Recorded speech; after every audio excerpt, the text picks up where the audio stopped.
Започваме с техническите въпроси. Например, кога да разпратим пресъобщението?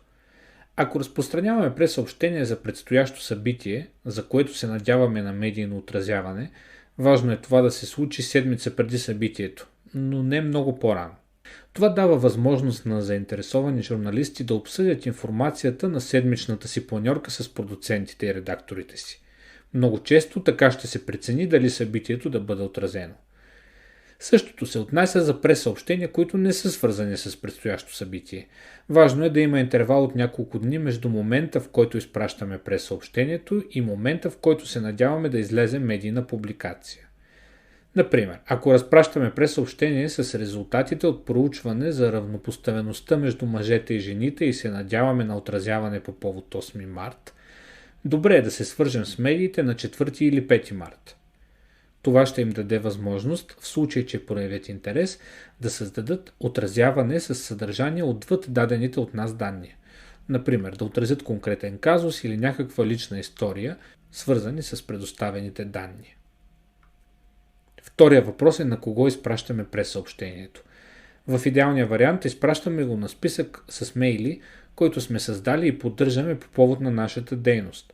Той може да включва както мейли, които сме събрали лично от контактите си с журналисти, така и електронни адреси, събрани от интернет. Ако тепърва ще създавате такъв свой списък, започнете с медии, където бихте искали да бъде отразена вашата информация.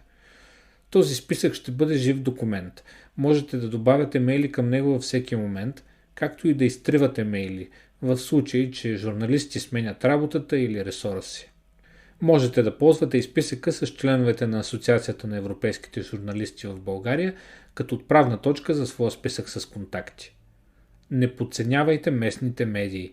Ако работите извън София или новината ви касае конкретен регион, град или квартал, който има своя местна медия, задължително се свържете с нея.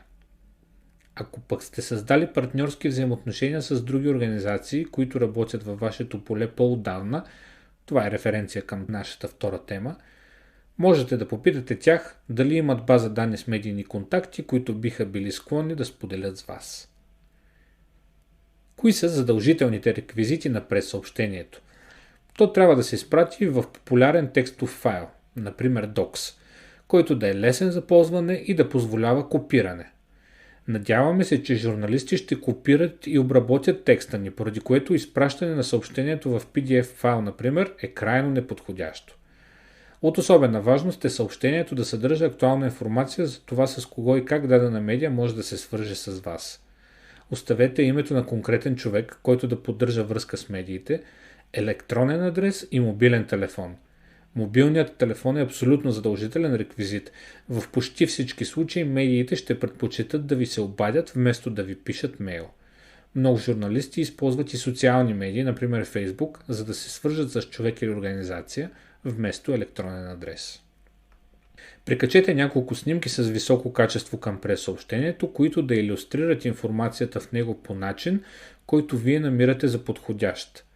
Те трябва да са прикачени като отделни файлове в популярен формат, например JPEG, вместо да са добавени в самия файл на съобщението.